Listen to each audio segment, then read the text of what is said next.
Running Wild with Christine, Sex, Success, and Other Slippery Rabbit Holes. Welcome to episode 16 on Women of the Future, femmedufutur. I'm talking to my friend Leah today, who writes a blog called femmedufutur, so I will be posting all the links in the description. We decided today to talk about commitment and more precisely the fear of commitment, and we'll take you through a very sort of honest and random conversation about modern relationships and her very fantastic blog. And we apologize in advance for all the French things that we're going to throw into this conversation. Hi, Leah. Hey, how are you? I am very hungover. It is Sunday morning when we're taping this, and I am like, oh, I'm old. How are you? Good. No, I'm not hungover today, but yeah, definitely excited about having this conversation today about commitment. Woohoo! Such a fun conversation in general. You say, let's talk about commitment. Hear all the boys run away through walls. I think there are a lot of things that we need to, talk about and pass some, messages also. So I'm really happy we're having this conversation. Me too. I think it's necessary. But first, tell us a little bit about femmedufutur. What is it? What's your manifesto? Yeah. What do you guys want to do? Okay, so I'm writing this blog with a friend. So sorry for the title, which is actually French. So we step by step making it like more and more English. But so we had this idea of blog because, it's stupid, but this kind of situation where you are like drinking like a coffee or something with a friend and you're talking about life in general. And we were just thinking like, okay, I think feminism now is a bit like outdated, and we kind of need to create the new feminism. Of course. Because the problem now is that we have feminism that, in a sense, like women who think that we need to stand up for ourselves and kind of being like kind of aggressive, where actually, and they need to be superior to men. Where we were like, no, this is not like women should be looking for. Yeah. Women should be looking to exist as persons. Yeah. And it's not like they have to be superior as men. We love men. Yeah. We really love them. Yeah. And so we just want to create our identity. So we were like, okay, let's write a blog to empower women, not being like, because we need to prove something to the men, but we need to exist as persons. And so we have the manifesto. Yeah, go ahead.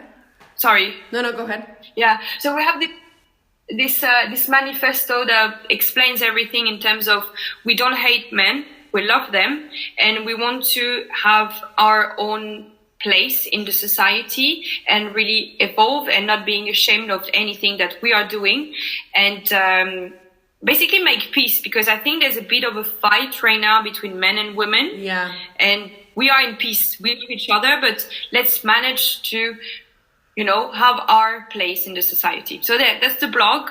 And we feel like free talking about, serious topics, for example, related to like women in international conflicts, or about masturbation, Tinder. About like, can women be like powerful at work? This kind of thing. So it's not like too serious because we want to keep it funny. Yeah. But it is very funny. Just a general message to pass, basically. I love it. And I loved reading it because it's, I don't obviously agree with everything that you say. And that's the whole point, is to have like open conversations about points of disagreement. But I really like it's a change of pace from the narrative today, because it's a lot like, okay, men suck for this and this and this, but also women suck because we haven't done this or asked for this or blah, blah, blah. So it's a little bit, it's not in defense of men or in defense of women. It's like, okay, this is the problem. This is the general thing that is happening. Why aren't women having orgasms every time you have a one-night stand? Well, yeah, probably because guys don't know what they're doing, but also probably because we're not demanding them as women. So that was like an easy example for me to say like, okay, there's just a more general conversation to be had about the role that we all play. We're talking men and women, but wherever you lay on the spectrum of gender identity. I really like the tone of it. It's really funny. And if you speak French, seriously, check it out because some of the French articles are downright hilarious. We're step by step. So tell me, okay, we were discussing what to talk about today, and you came up with the commitment topic. So where does your personal story come? Like, what's the story behind wanting to talk about this? Well, I think it's something that has been happening to me like for several years now, when I've been having like kind of not bad, but sometimes strange like situations with guys.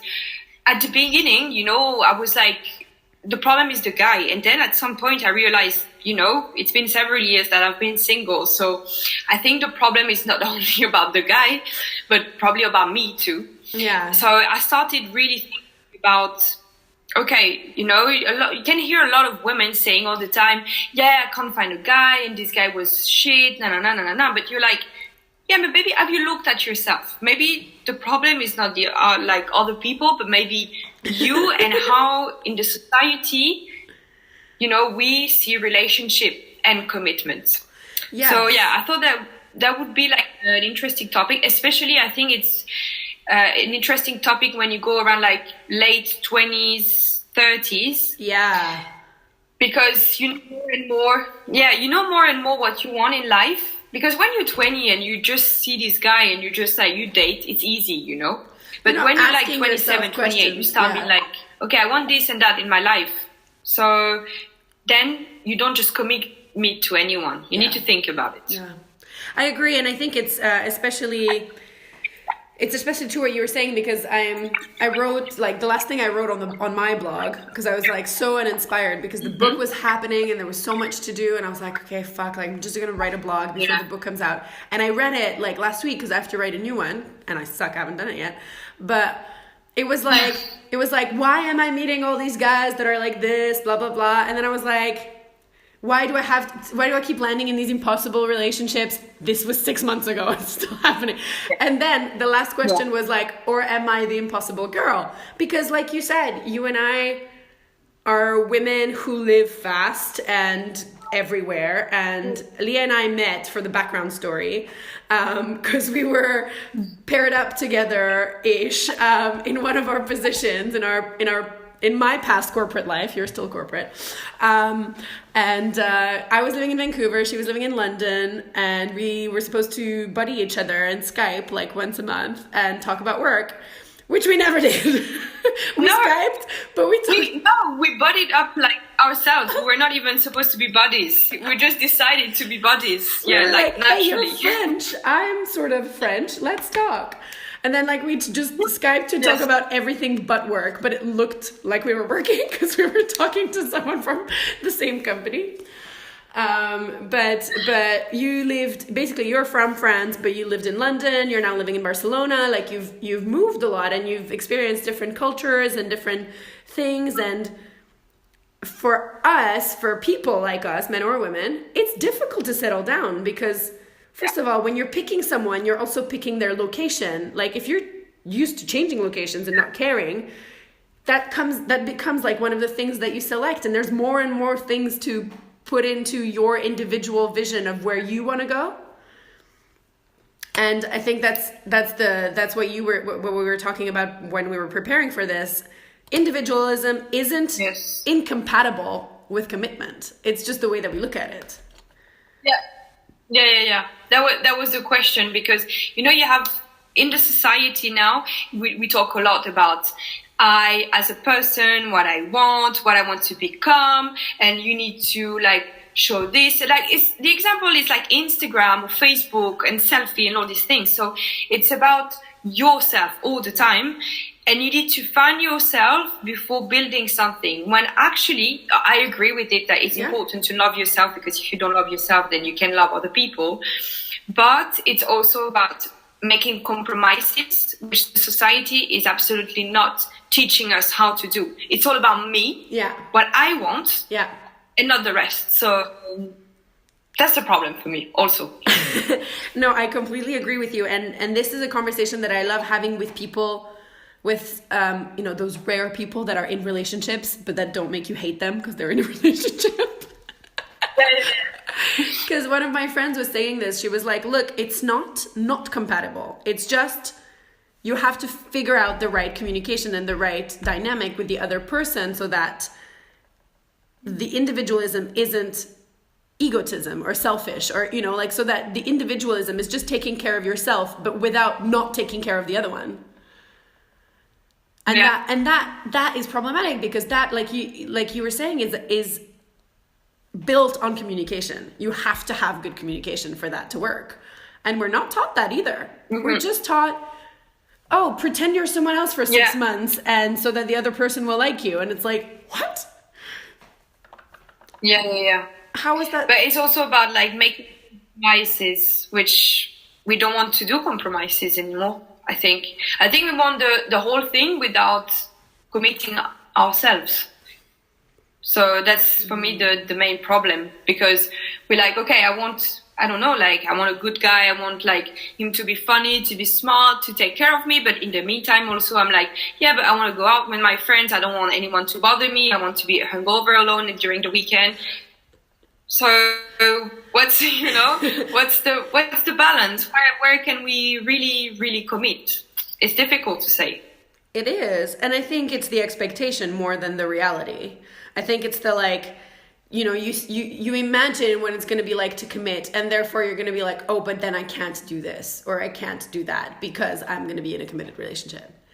And that doesn't necessarily work that way, or there are things that there are many things that now you can't do that you will also be able to do that we don't put in the freaking equation. So it's just a difficult thing for me to grasp at the moment, because I'm having a hard time committing to myself. Like I'm like, where do I want to live? What do I want to do? Like you've moved, but you're sort of, you have your apartment, you have your job, you have blah, blah, blah. For the last 2 years, I've not been in one place longer than 6 weeks. So whenever someone's like, oh, you met someone, like, are you dating? I'm like, where? Like, how? It's just logistically impossible at the minute. And I think it's that expectation of actually we can do many things nowadays. Like there are many things that you can do wherever you are and whatever you do. We just are stuck in a bit of like the old expectations of like a couple takes over your identity. See what I mean? Yeah. I've been thinking now, and when you said the thing about traveling, which I think is 100% true. Like the example is for me, like I try to travel every 2 weeks. Like I'm out of the country every 2 weeks. Yeah. And so when I went back to France to see my family, and people were like, oh, so do you have a boyfriend? Are you seeing someone? And I was the same. I was like, when? Like I'm always like traveling, discover new things, seeing my friends, my people. And then during the week I work like crazy. So when am I supposed to meet someone? When am I supposed to commit? But maybe at the end of the day, I don't want to commit to someone. This is the lifestyle that I want. But at the same time, also sometimes I go back home and I'm like, I'm tired. I'm alone, and I would like to have someone who would just like hug me and tell me like everything is going to be fine. And I'm super. So this is why I'm like, what do I really want? Do I really want to be free and travel and do my things, discover new things? Or do I really want to be with someone? Or can we meet halfway? Yeah. And haven't found yet the halfway. I don't know where it is. I mean, I really hope both of us find it, because like otherwise we're a little bit screwed. But you're right. And I think that's it. The compromise thing. Like I was telling you before we got on, because we were catching up about, life. And I was like, well, through the podcast, I'm investigating sort of alternative lifestyles and conscious relationships, and just being more conscious of everything I ask for and things I do and people, the way that I relate to other people. And I'm currently at the minute, like for the first time in my life, sort of talking to / dating several people at once. None of them are physically near me. But like that whole conversation about like actually 2.5 years after Liam, I'm finally in a position where like that is no longer like baggage or whatever. I've dealt with it. He doesn't come up. Like I'm not scared. I'm open to whatever. And so I think that shows, because like all of a sudden you're like, oh, actually, I kind of wouldn't mind liking someone, or I wouldn't mind having that person when I come home to like hug me and like kiss my forehead and say, you're going to be okay. But I'm doing it now in a way that is accidentally like challenging all of those scripts that I've lived with my whole life. Like I've only been in hetero, straight, committed, monogamous relationships until now. Not that I'm not at the minute, but I'm sort of considering the thing. And I think that's the really interesting part that you were saying at the beginning. It's like, we're scared of the expectation of commitment. We're scared of the expectation of like having to give up our individualism or having to give up part of our identity. And we have all these things that are like things that we associate with being in a couple. And I think it's interesting the minute that you sort of like open that door a little bit and you're like, actually, it's not fair to expect one person to give us everything. This is why we have friends. This is why we have family. Like people fill different spots in our lives. And so the whole expectation around a committed relationship, it looks differently for everyone. Like commitment is something you agree on with the other person. Like this is the kind of commitment that I want. In terms of culture too, because you know, I lived in Canada too. I dated like 1,000 American guys. I'm 100% French, and now I lived in Spain. And commitment is something that is so different from one country to another. Yeah. Like I remember when I arrived in Canada, and people were like, "No, how it works here is that you fuck buddies, and then after some time you're like, okay, do you want to commit?" For a French person, this is something that is like outrageous. We would be like, no.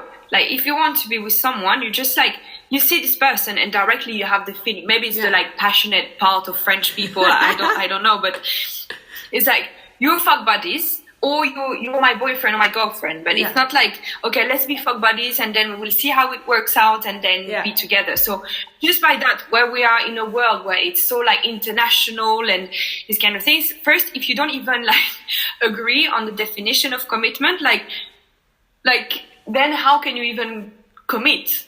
And then on top of that, there's a culture difference, and then the difference of perception of commitment. Yeah. Because some people will say like commitment is, you know, as you say, like being with 3 people at the same time, but everybody knows it and it's an open relationship. And this is commitment to what I think. Yeah. Personally, I wouldn't like that.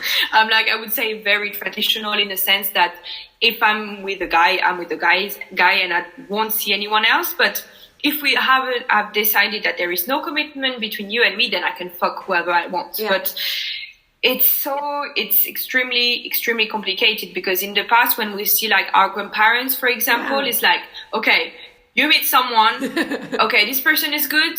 You're gonna marry this person and stay with this person. Maybe like some cheatings or I don't know what, but very simple. But now it's so because we have so many options to do things differently in terms of relationship and in terms of commitment that we kind of we lost it a bit. Yeah, and for me we lost it. I think it's the same for like when you think about every sort of. I would take that outside of commitment and outside of relationships. It's like careers and living arrangements and everything. We're for the first time completely out of scenarios. You're not like I was saying this in another episode. I'm like, if you get married at 23 nowadays, you're too conventional. If you don't have children, you're not conventional enough. Like, what the fuck do you want from us? Like, we have like, there's no like, there's no trajectory that you're like, okay, we've agreed that this is the right way to do things or this is the healthy way, or this is how we chose to do it now, which is a good thing. We don't have a script. We can do whatever we want. But at the same time, you're kind of like in the middle of it going, the fuck now? Like, which way do we go? And I think it's much stronger actually for women than men. I'm not saying that for men it's different because they have also they have pressure at some point. But for women, and especially me going step by step to my 30s, when people are like, oh, like 35, babies and this kind of stuff. Yeah. So, and it's a big, big pressure for women, I think, because I don't like with medicine now you can have kids until like you're around 40. So people are still putting pressure on you. I agree that it's not the same trying to have a baby when you're like 37, 38 and when you're like 28, obviously. But there is pressure from society for women to get committed around their late like 20s, because otherwise like they're starting to be old, which is, for me, it's outrageous. Like, I'm sorry, I'm free to decide where I want to have babies, and I think the best is to have babies whenever I feel free, than being like, okay, I'm gonna have a baby because, you know, my hormones are saying like, let's have a baby, and then being miserable with my life. That's it. Between like choosing like not having babies and having baby at the wrong time, I would rather not having babies. So because I want to be okay with myself and with the person I'm going to be before like taking any decision regarding that. But so I think that's also like why women, we are pressured a lot regarding commitment at our age. But you know what? It was funny because yesterday I went out with, which is why I'm hungover, with my little brother. And I was sitting next to one of his friends who is a young guy. He's 25, 26, something like that. And he was like, oh, what are you doing tomorrow? And I said, oh, I'm taping this episode about commitment, blah, blah, blah. And I was like, so tell me what does it look like for you? Like, because I'm so disconnected from like having those conversations with younger guys. And he said, well, I don't want to be in a relationship right now because I don't have time to do it properly. And I was like, oh, that's interesting. He was like, well, like I'm starting my own business and like I'm working every day, all day. And I want to be in a certain financial position to provide to whoever I end up settling down with. That's just what I want to do. He wasn't sort of being like, this is what I have to do. He's like, I don't want to do a 9-to-5 and just get by and make normal money. I want to try and do my own thing. And therefore, at the minute, meeting women my age or younger, they don't understand that I have to work this much and that I have to do, you know. He's like, however, and that was very cute. He was like, however, I might change my mind if I meet the right girl and I fall crazy in love and I might just like get a job and work 9-to-5 and want to see her in the evenings. He was like, I'm not disputing that might happen, but at the minute, this is what I want to accomplish. And I was like, that is so refreshing. Because he wasn't like, this is the script, this is he was just like, that's how I'm seeing my life. And it was so thought about. It was, you know, he wasn't following just like, and I thought that was really hopeful. Because he's like, I'm choosing to follow the script. I want to be the one who provides, or at least I don't want to, and then... this is what I wanted to get to. And then he was like, I was asking him, I was like, what if you meet a girl who can provide? What if the girl is the person who's rocking it? What if she, you know, and he's like, his first reaction was like, ooh, I don't know if I could do that. I was like, typical. But then he's like, sort of sat and thought about it and was like, well, like, yeah, I guess. He was just like, I've never thought about it. And I was like, well, you should think about it. They're there. Yeah.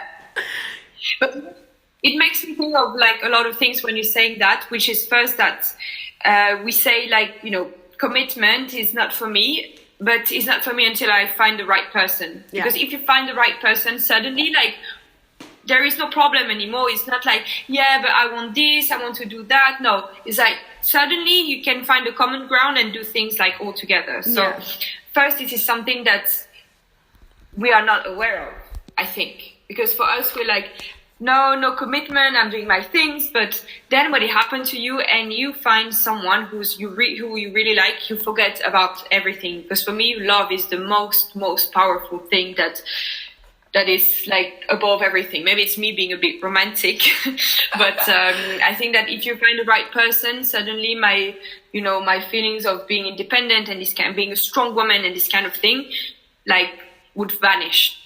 And the other thing that you said that was also for me very interesting is this example of the guy who said, I need to provide for women. Yeah. And it's a shame because I don't really remember exactly, but I have a friend, she wrote a book saying that men, before being in a relationship, they need to have, I think it's the 3P, or I don't remember exactly, but they need basically to have a job and have money. Yeah. If they don't have a job and they don't have money, then they don't feel like they are like entirely like men. Yeah. and so they can't provide for the women. And this is where we need to change also things, because it's not the man doesn't need to provide anything. No. We both need to provide something, because we are in a relationship. So it means like each of us are bringing something to build the whole thing. So, and this is where we're, as women, I think we have a work to do here, being like, stop being like, this man needs to invite me to the restaurant, this man needs to buy me things and needs to bring me there, or these kind of things. I think it's nice when a guy does it, and I still enjoy it, but it's also like, you know, when I have Tinder dates and one of the first questions of women are like, so did he pay for your drinks? No. Or maybe he did, maybe I paid for drinks also, or maybe he did, but we said that next time I will pay for the drinks. So I think it's also women's job to make sure that men are not in a position to be like, okay, I need to provide for a woman. Yeah, it's true. And I think like we sort of like, it's easy to say, oh, you don't need to think about providing anymore, and then forget that we actually expect all these things. Like, we need to be very aware that, you know, because it happened to me. I was in Paris a few months ago, and I met this guy on Tinder as well. He was fucking hot. I'll show you a picture. So hot. And we had like, I don't know, like 6 rosés or something each. And it got down to paying at the bill, and he was like splitting 50-50, like, but like to the cent. And I was like, that bothers me. Do you know what I mean? That bothers me, because that's like, you've had 7 rosés. Yeah. Are €3 going to make a difference? Like, calm down. And so, I mean, but if a date or not a date, I don't like that. Yeah, anyway, exactly. In general, it is. But it did get me to sort of like challenge my assumptions, because it's very cultural and whatever. So I was like, okay. And he's not French; he's German. So I was like, they are a little different. But at that point in time, I was also like, why do I expect, you know, where does this thing still come from of like, is he gonna pay? Not that I can't pay for my drinks. I would never drink drinks that I cannot afford to pay. Like, it's a given. Yeah. But that those assumptions that are behind it, like it's expensive for men to date if you consider if they have to pay every time. Yeah. I have a friend actually who was like, yeah, I need to go back on Tinder. And I was like, yeah, but what are you expecting? Like, what are you waiting for? And he was like, because I don't have money, so I can't go on a Tinder date if I don't have money.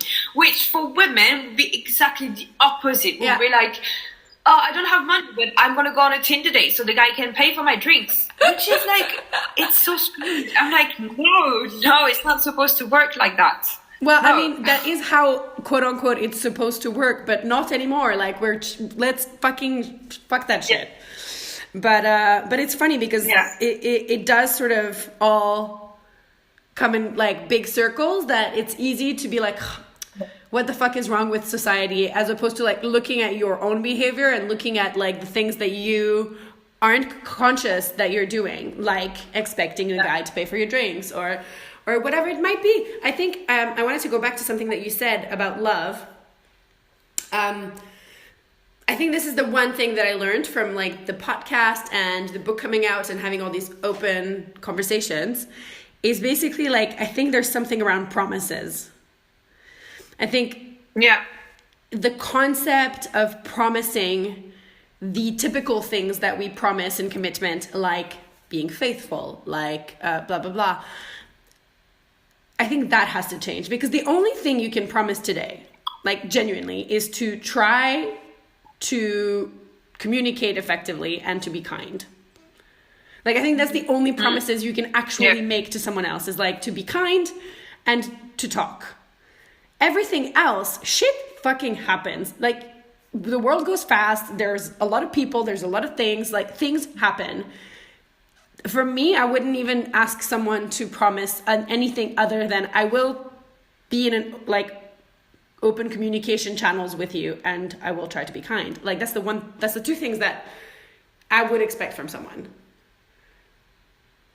But are we even respecting the communication? No, because I'm not we're really not. sure about that. No, because we're not able to define what we want. Then, in a sense, we are lying sometimes to the person, but the person that we're lying the most to is ourselves. Yeah.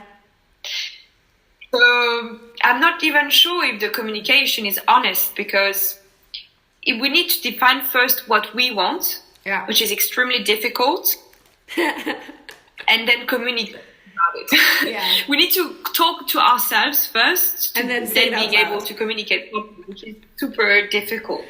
No, but I think this is sort of what I'm practicing at the minute, is actually saying, look, because for me, I'm in a weird situation, because the world, if they want to know what it's like inside my head, they just buy it on Amazon and they have an idea of what it's like inside my head. So I was sort of starting to see this guy, and he was like, I don't know if I want to read your book, because I've never actually been in a situation where I can be in someone's head before I actually get to know them myself. And I was like, yeah, that's fair enough. Like, you have no obligation to read it. But at the same time, it was really funny, because he was, I no longer have to lie about anything, which is great, because I feel this weight off my shoulders. And I told him, I was like, and this is sort of, I think, how I'm going to take things from now on. I was like, if I'm oversharing, tell me. Until you tell me, don't tell me that, I will tell you everything. Because what's the difference about what I'm doing now and what I did 6 months ago? That's how I function. Like, there's lots of differences, obviously, like in why, but in the way that I act, it's still very much the same. Like, if I'm talking to you and I'm in a different country, like, it's safe to assume that I'm still sleeping with people, like less or more or less important people in my life, but like the sex is being had. Do you want to know about the sex or not? Do you want to know about, that is the conversation that I'm having, not the can I, should I. So I think there's a way that you can sort of express, because I would never be like, should I tell you about this? It's just kind of like, okay, well, you're just gonna know things now. And if you don't want to know them, then you tell me. Yeah, I agree with you, but this requires also a lot of self-confidence. Yeah. And working on that is extremely, extremely hard. And I think the other thing that is super hard is being scared of rejection. And it's funny because I was at the beach yesterday with a friend, and we were talking, and she was like, okay, I'm seeing this guy, and I've been thinking this and this and this, blah, blah. And then she said to me, so what do you think? And the only thing I said to her, I said, I think all the things that you're saying, you're not saying it to the right person. You should say that to him. And there is not like a specific way of saying like things. You just say it how you feel it. But as I always say, easier to say than to do. Yeah. And it happened that all the relationships that I had that ended up very badly is because I was not able to stand up for what I feel and what I want, because I was scared. Yeah. But actually also with this guy, like I was kind of dating, I pushed the thing till the very end, like saying all the things I had to do. Didn't end up very well in the sense that we're not together anymore. Yeah. But I felt extremely good about myself, because I was not scared about rejection. I was not scared about what he was going to say, what impact he would have on me. But it requires so much self-confidence that I can understand that a lot of women cannot have, to just stand for what they think and what they want. And I think there's two things to that. Yeah, communication and honesty, yeah. But it's super, super hard. It is. And I think there's two things to that. It's like it's the facing it and saying it to yourself, like you were saying, like, okay, that's one of the hard things. And the other hard thing for me in particular is I don't always know what that is. It's hard to communicate something that you don't know. Like I was saying in an episode, or I can't remember if it was taped. I think it was in last episode, that I had to have this hard conversation with a friend of mine, a very good friend of mine, that I had sort of like ambiguous feelings for a little bit. Like things got a little like rocky, and I had to have this really hard conversation with someone who really matters a lot to me. And I didn't have it for like a month because I didn't know what I wanted to say. I was like, I know we have to have a conversation because things have changed and things are awkward, and that communication needs to be worked on. But until you really figure out what it is that you want, or that you want to ask for, or that you need, it's super hard. And that's why I think a lot of things go unsaid, is because what would I be like? Oh, I don't know how I feel, because it's not a very useful thing to say to somebody. Like, I don't know what I want, but but something's off. But you're not responsible. I'm not like, that's not a, you know. So I think the self-confidence is one thing once you know, but before that, there's the whole like figuring out of, okay, fuck, like what is it that I'm actually looking for, and what is it that I actually need from someone else? And I think that's the more honest piece. And if you open that conversation from the very beginning with someone, it's much easier later to keep those communication channels open. Yeah. But we never do it.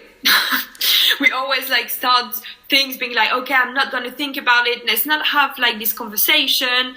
Like, let's lie to ourselves. It's going to be so much better, so good, you know? So good. It's so good for like a, and then after you realize, wow, I'm super duper fucked up now. I'm in a situation where I don't know like how to get out of the situation, because you're like, what we have is good. So what we talk about it. But at the same time, you're like, yeah, but I don't really know where I'll go. But if I ask, maybe it's going to break something. So it's endless, and it's always ends up like really bad. So from my experience, I would say, okay, if you start seeing a guy more, if you fuck the guy more than twice, just put the conversation on the table directly. Be like, listen, I don't expect anything, or listen, I think you're the love of my life. But let's not be scared of rejection or doing something wrong, because we're doing it at wrong least anyway. We would have tried. Yeah, we're just right now we're doing it wrong. So like, it cannot be more wrong than like it's just a continuation of fucked up. But I think you're right. Like it's definitely something to like put in the to-do list, like I don't know, like wearing a condom. Like, it's just one of those things that just happens. Like, you know, you just have to put it on the list. And so I think guys would always like it. Like, there's a guy who said to me, Leah, I really like the fact that you are so direct. It's like, sometimes maybe it's a bit too much, and I know it, and I'm trying to work on it, but he's like, sometimes the way is that, you know, I would say like, I want to fuck you, these kind of things. And he's like, that's very strange coming from a woman, because, you know, women were supposed to be princesses and, you know, not talk like that. You know, there's an article on the blog saying like, can we actually fuck a guy? Can a woman fuck a guy? Because, you know, when I say, oh yeah, I fucked him, it was really good, and people laugh, and I'm like, why are you laughing? Because they're like, because girls don't fuck guys. And I'm like, they do. They really do. So it's like, it's important to be like direct, and this is something that I will never change. But it's also like hard, because you don't want to traumatize people either. So it's finding the right balance. Don't laugh. It's like finding the right balance between being honest enough with yourself and other people, but also not traumatize them, because we are women, so there are some things that we're not supposed to say. But I'm like, okay, I appreciate that, but step by step, let's introduce them in the society so they can understand, for example, a woman can fuck a guy, for example. Yeah, it's a good example. It's so funny, because for me, it's interesting. I don't even notice anymore, but I hear a lot like, are you the girl who wrote the book about all the guys you fucked? And I'm like, haha, yeah. You said guys I fucked, not the guys that fucked you, which is a really nice change in the conversation. But also, I wish they would have like talked about my book that way, but you know, that's fine. Like, we're getting there. But it's interesting, because I think, like you said, I think that's why we get along also, like, from all these years, is that we are not afraid to say whatever is happening. And I think we should, you know, this is one thing that I was always curious about, is, you know, the conversations we have with each other, like with other like-minded women, where there's like no filter and shit just comes out of your mouth. Why can't we talk like that? Like, that's, you know, it's so easy. We've done it with people we care about who could still reject us. Like, a friend can reject you, but because society hasn't told us to be scared about these kinds of relationships, we're just automatically more confident. Yes. Yeah. But there are some subjects also that we're not supposed to talk as women. Like, also an article like about masturbation that we wrote. Yeah. It's like, when a woman says like, yeah, I have a dildo, these kind of things, and people are like, shocked or surprised, or they laugh, or Yeah. like, do we laugh about like guys saying like I'm watching porn and like with my right hand? No. So it's just, and I had this conversation with a friend the other day. She was like, yeah, I want to go buy a dildo. And she was like, so I'm talking about that with you because I know you were really like open. Yeah. And for me, it's not even open. It's for me something natural that we need to promote masturbation for women. And yeah, so there are some subjects that we're not supposed to talk about. And this has to change too in terms of empowering women so they can find their place in the society, and they can also like stand up for what they want. Because I think also in the commitment part, one of the main issues is that women are waiting for guys to make the decision and not making the decision for themselves, being like, I like you, I want to be with you. Yeah. They need to wait for the guy to show like a bit of interest and these kind of things. But what about we just stand up for what we want instead of just waiting for signs that maybe the guy is also waiting for?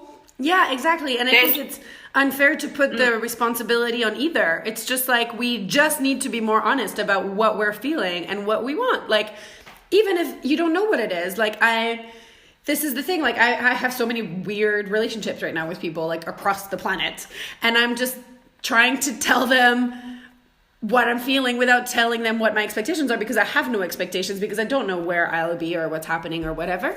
But I'm trying to be like, I like you, or like not say I like you if I'm just fucking them. Like, all these things that you're scripted to do, like, oh, that's so very nice. Like, no, I'm not having useless conversations. I'm like, can I fuck you in 20 minutes, please? Like, if I don't want to talk to you, I'm not going to practice being like, oh, nice, how was your day? Fuck that. Like, you wouldn't give a fuck. You wouldn't even like try if you were in my shoes. So, screw it and just be more you. But that's very difficult. Yeah. And I think, like you said, like that fear of rejection and all that stuff, for me, it just all goes back to ego. Like, we have to make the difference between being an individual and being like taking care of yourself and loving yourself, and being a like egotistical, selfish jerk. But the problem is, as we were saying, I don't know if we said that during this podcast or before, but we are in a society when it's all about you, about like, what kind of holiday are you going to have? What kind of house? What kind of like dog? What kind of an apartment? Or these kind of things.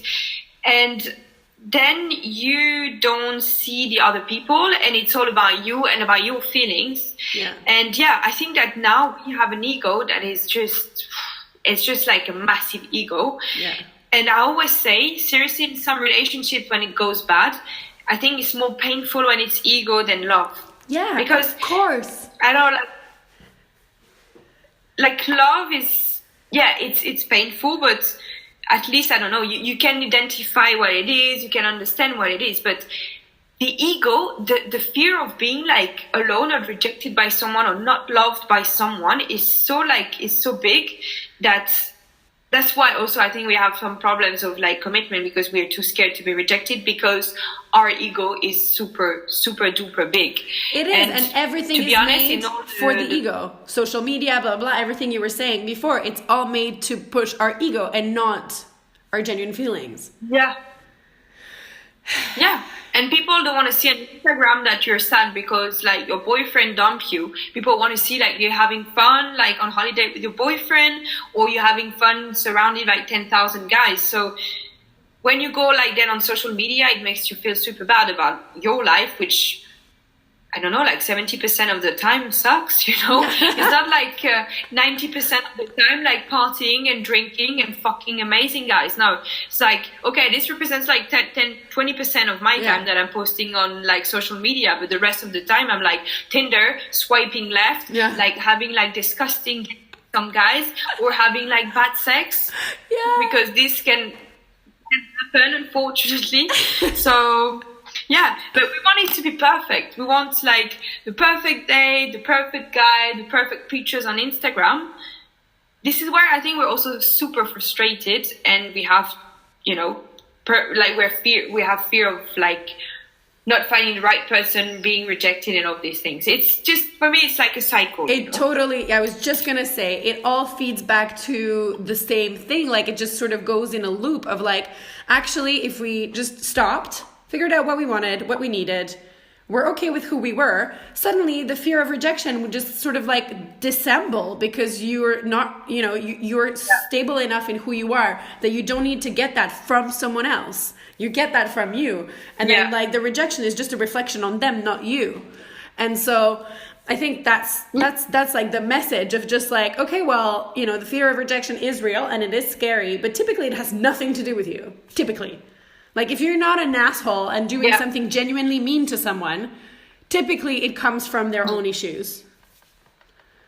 And so, like, it's just nonsense to not do what you want and not say the things that you want to say and just sit there in fear because someone else doesn't know themselves. Like, for me, that's...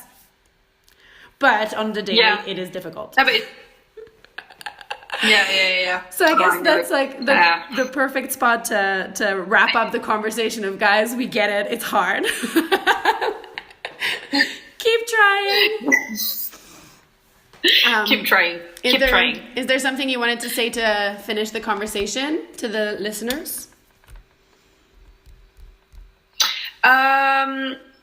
I think there's a message I would like to pass in terms of, don't be scared of saying what you think, and don't be scared of rejection, because this would lead you, I think, to more pain and less commitment. I think it's really important to be honest about ourselves and communicate about it.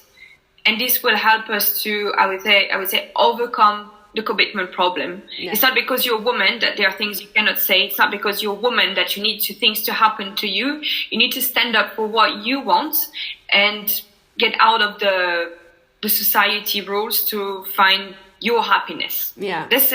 I know it sounds super cheesy. I know. And it sounds like super lot, but for me, it's like, it's super difficult, and we need to pass the message. We do. And I think that also applies to men. If you are having feelings and society has told you to shut them down, don't do that. Like, say things, even though you're not supposed to because you're a guy or whatever. Like, I think that, we, as women, we're very afraid to coming off like the crazy, needy chick, like that bad stereotype. Like, fuck that. And at the same time, fuck that for men also, in the sense that say what you want. Like, don't, say I love you all the time if you mean it. Like, just, I think we just need more love and more good feels. Cool. Definitely. Thank you so much, Leah, for your time today. It was awesome chatting with you, and I would be happy to do this very nice. Anytime. And thank you. You're very welcome. I will speak to you guys next week. Enjoy your weekend, and thank you for tuning in. As usual, rate, review, and subscribe. Bye.